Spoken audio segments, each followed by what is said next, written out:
The month of June went by extremely fast. The rain slowed down so much that we had a brief heat wave, which I was not ready for. The best thing about all the rain last month are the beautiful blooms that we have this month. I always make sure to incorporate flowers in my garden for pollinators and for myself. I love making bouquet of flowers for my home. Even though I don't exactly know what I'm doing, it brings me joy and it brightens up my home.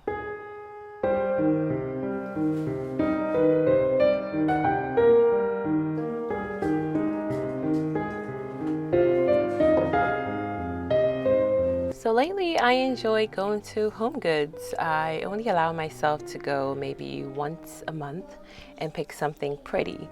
I bought this picture vase or vase, however you say it.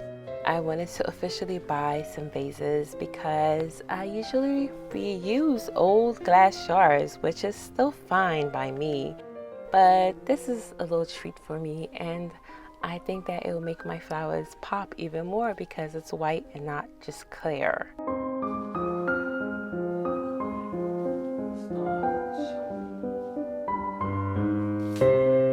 In this bouquet, I used a mixture of herbs and flowers, and if I have inspired you in some way, you can maybe make your own. I used dahlia, sunflower, black-eyed Susan, gladioluses, hyssop, sage, basil, and parsley flowers. The best thing is you can use what you have. Buying flowers can get expensive, so why not make your own?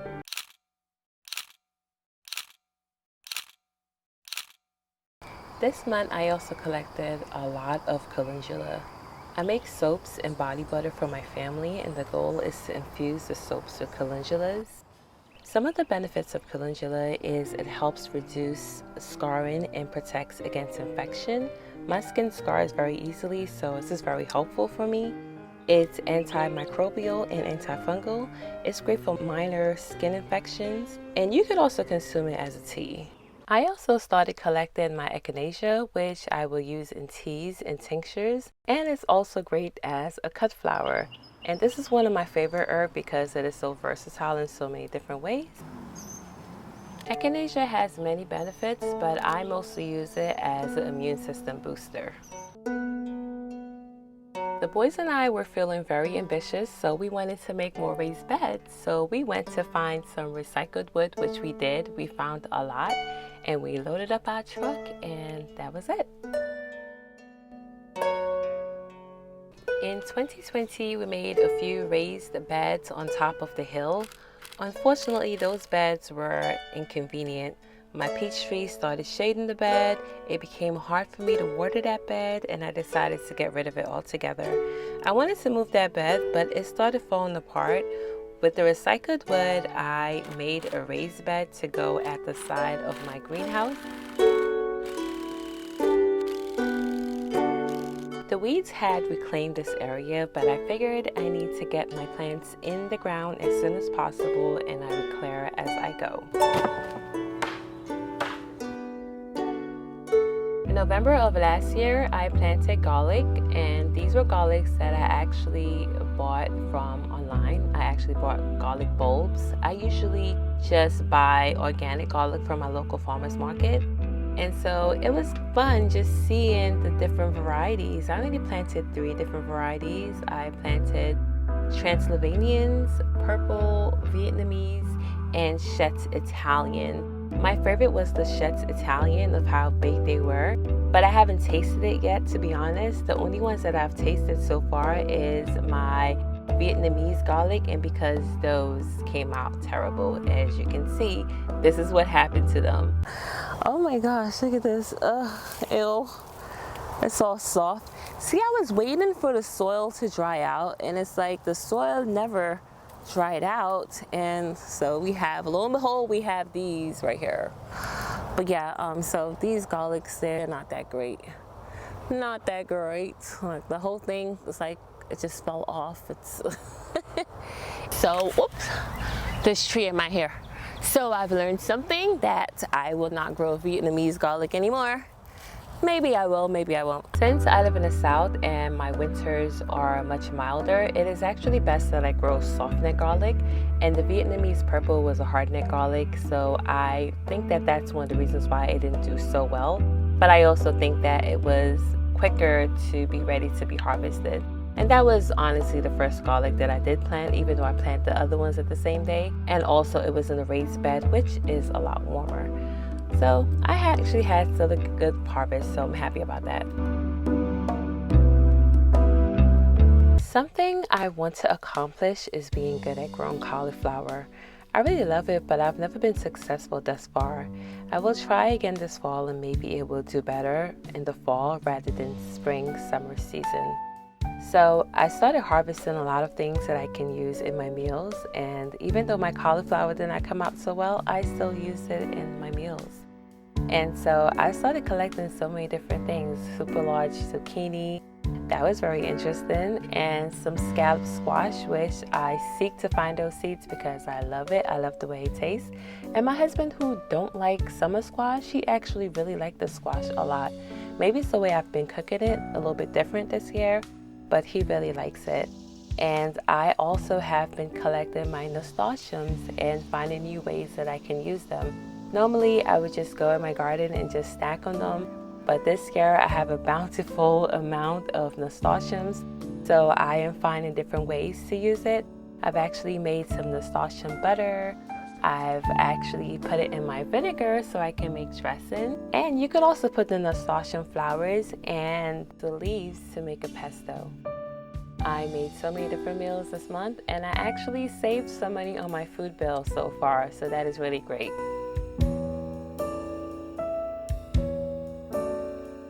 So these beans, I soaked them, so I'm just going to plant these along this row. I'm going to plant them 1 inch deep and about 6 inches apart.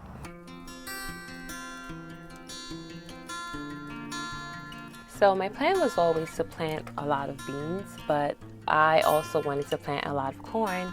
I ruined a lot of my corn seeds that I had, and so I only had a few corn, so I decided to just take that entire row and plant my beans where my garlic was grown before. Something else I wanted to grow this year was amaranth, or if you're Caribbean, we call it callaloo, and I think other places call it different things, but I got some seeds this year, some golden giant amaranth, and I am planting it behind my trellis, behind my tomatoes, and we'll see how that goes. I just casted the seeds because those seeds are so small. I'm not going to think about spacing. Once they have germinated, the intention is to thin out the seedlings so that I can have nice, big, beautiful plants to eat as my greens for this summer. I used up all my ginger I planted last summer. I also left some ginger in the ground, hoping that it will grow again.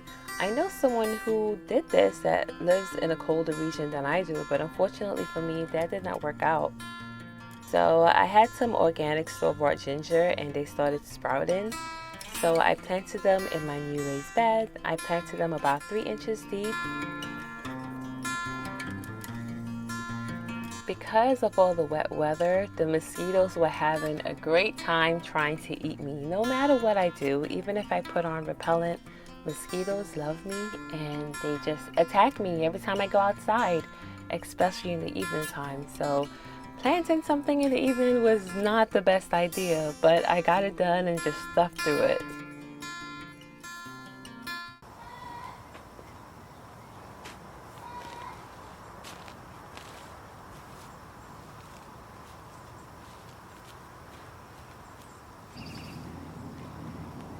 I have a small area at the side of my house. I planted a garden there before, but I had to remove it last August when the tree guys came to remove 4 huge trees that shaded my yard.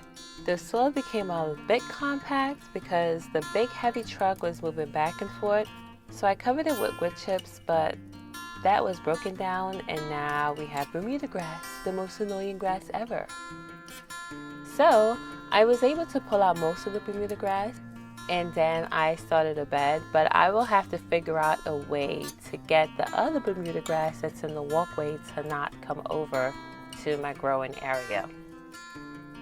I planted some lavenders, which I got in clearance because they already flowered, but I just cut the flowers off and then I planted those also with some echinacea and eucalyptus plant. So this is more of like an herb little area, a herby area, and it came out really beautiful.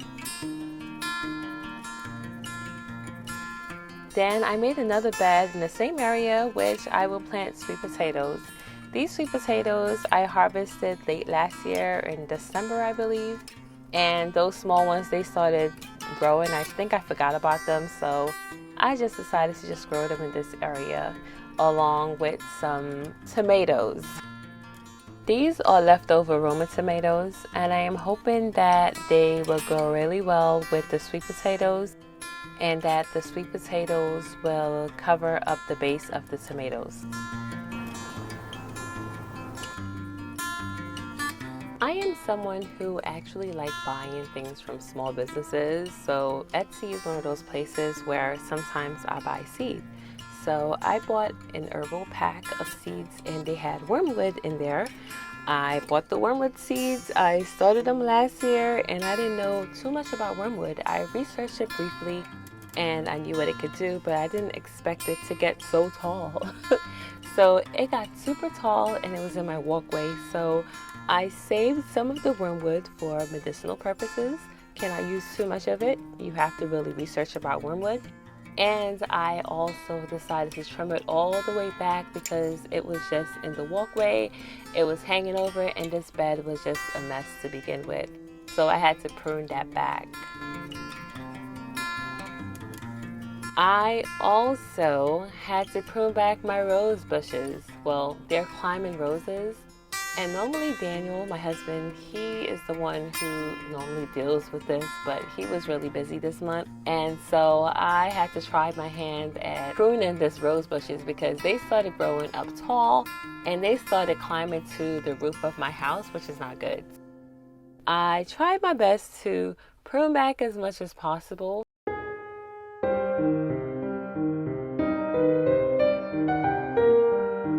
Where there were empty spaces on the trellis, I tried to weave in some of those branches in the trellis as well.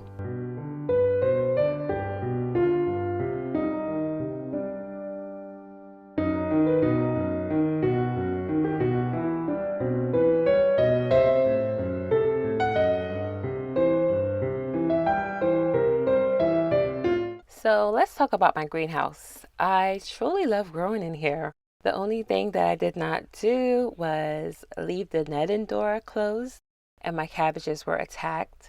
The blessing is that my parents shared some cabbage from their garden.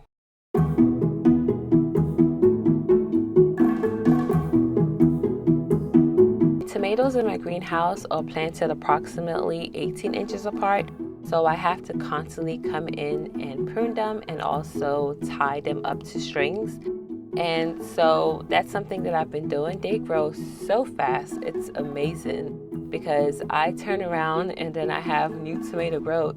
And it's cool. I mean, I love it. As long as I'm getting all the tomatoes I need to eat, I am not complaining about that. I got some of those tomato clips from Amazon and I've just been clipping those to my strings. And it's been helping a lot with the tomatoes to keep them up. And I love the way that they're growing. This is my first time growing tomatoes in a greenhouse, so I'm still learning. But so far, everything looks really, really great, and I'm really loving it.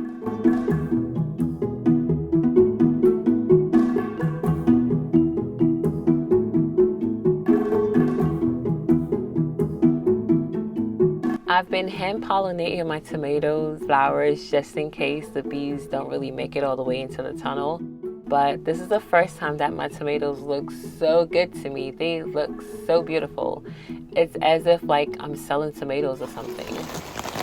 Yikes. I wasn't paying attention.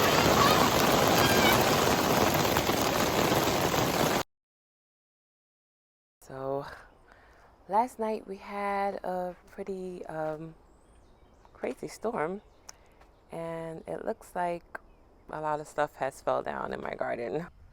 So it looks like it was pretty bad.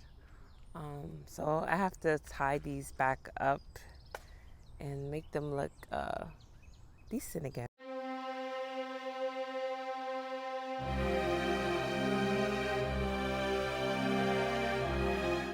I feel like I need something a lot more solid to hold this up. I have a T-post back here, but it just doesn't feel like it's good enough. It should hold for now. So to be honest, I think I might have to start new tomatoes. They don't look so well. They've been getting rained on so much that the rain slowed down definitely, but it rained last night. So I don't like the way they look. So I'm just gonna start some new tomato seeds today. This dahlia definitely fell over. She's so tall. Dahlia, there's some extra leeway, some string. So I'm just gonna cut the string because I don't have any more strings. And so that I could tie it tighter like this. It's not gonna look that great, but it'll stay up. I don't like the way it looks. Oh.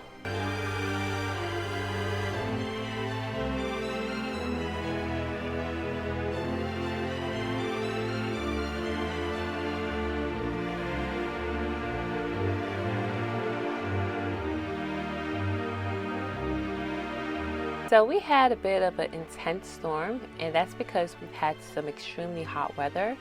And when you have extremely hot weather, you are more likely to have intensified storms. I'm not going to pretend like I know the full scientific details about this, but a lot of my plants fell over, including my corn. And I'm just trying to just tie them up as best as I can. Corn has very shallow roots, and I try to plant them as deep as I possibly can, but they still tipped over. So I will probably add some soil to my corn at the base of them. So if you made it this far in the video, I thank you so much for watching, and I will see you guys next time. Bye.